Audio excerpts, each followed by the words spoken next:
Good evening, everybody. So we are from Achievement First, Bridgeport Academy Elementary, and my name is Cristalba Paulino. I am the school social worker.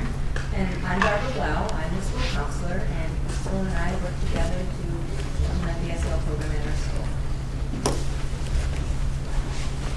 And what you're going to see at AF Bridgeport Elementary School, our SEL program looks a lot Could you speak louder. up a little? Yes. Is that better? Yeah. Is that better? Our SEL program actually looks a lot different than it did a year and a half ago. Last year we decided we really need to start doing this a lot more than we have been doing. We really focused last year on simply just on the joy factor in our school. We need more happy staff, we need more happy kids, we need to build relationships. That was our focus last year.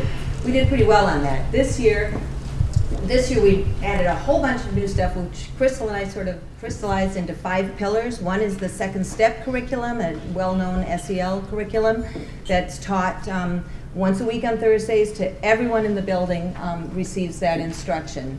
Then we've got what we call morning pump up, and you'll see you've got Michelle Obama there doing her morning pump up, right?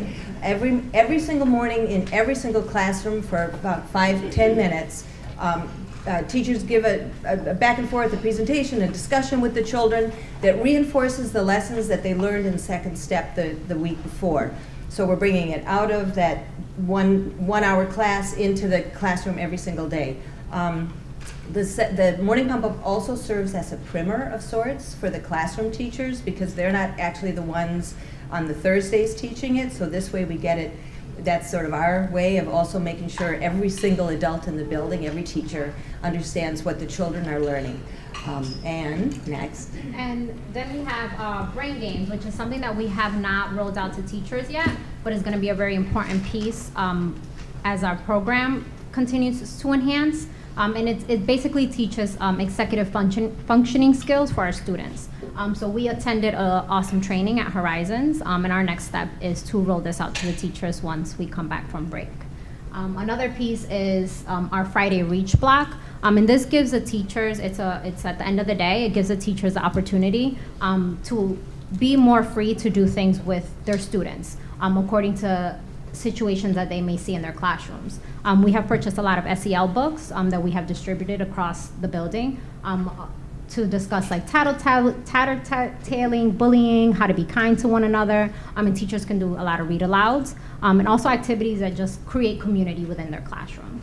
And then we have our staff, which is a huge part of this. We did a PD this summer to build the buy-in from them. Basically teaching them that we have these little people in front of us that can be like our children, our nieces, our nephews, our grandkids, that we want to mold into great little people that eventually will be amazing adults in the future, which is a big piece of our program is the staff and them infusing it throughout the day.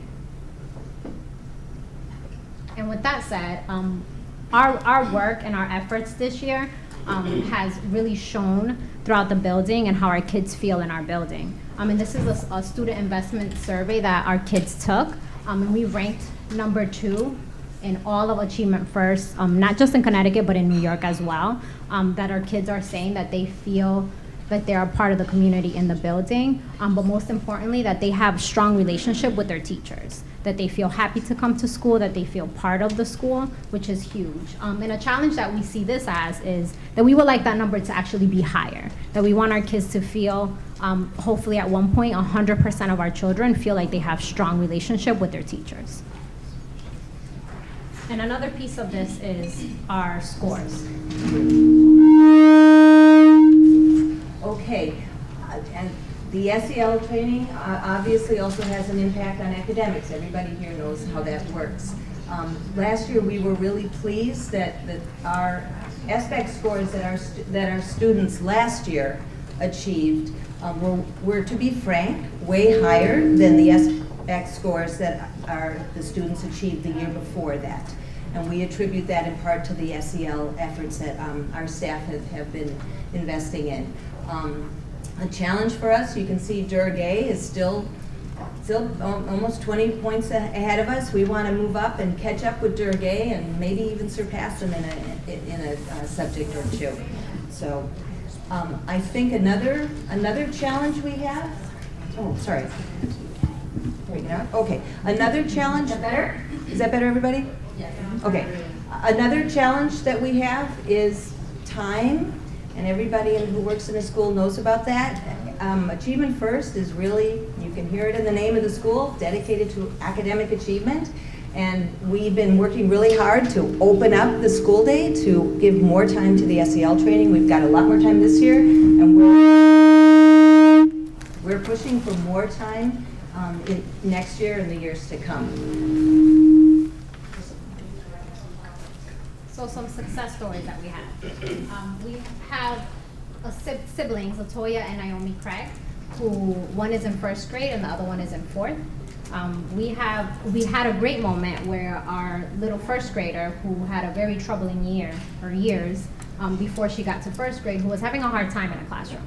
And our principal happened to be in the classroom, and she saw her just getting herself together after a hard moment and asked her, "How did you do that? Like, what happened? What just happened here?" And she said to her, like it was common sense, "Well, I use self-talk." So she started laughing. Our principal started laughing. And it was just a great moment to see a child who struggled in the past and just didn't have the skills to use on how to self-regulate. And then later on in the day, I have her sister in lunch bunch, and she shared with me and began to share with me, "Well, I tell Naomi how to use self-talk all the time at home." And it was just really nice to see that how the work that we are doing in our school is not just trickling down, but it's also being infused into the home, which is a challenge that we see that we would like to continue to do as the years go on, is to continue to do that work at school, but to build a bridge so that it's happening at home as well. So thank you very much, and we look forward to hearing that presentation.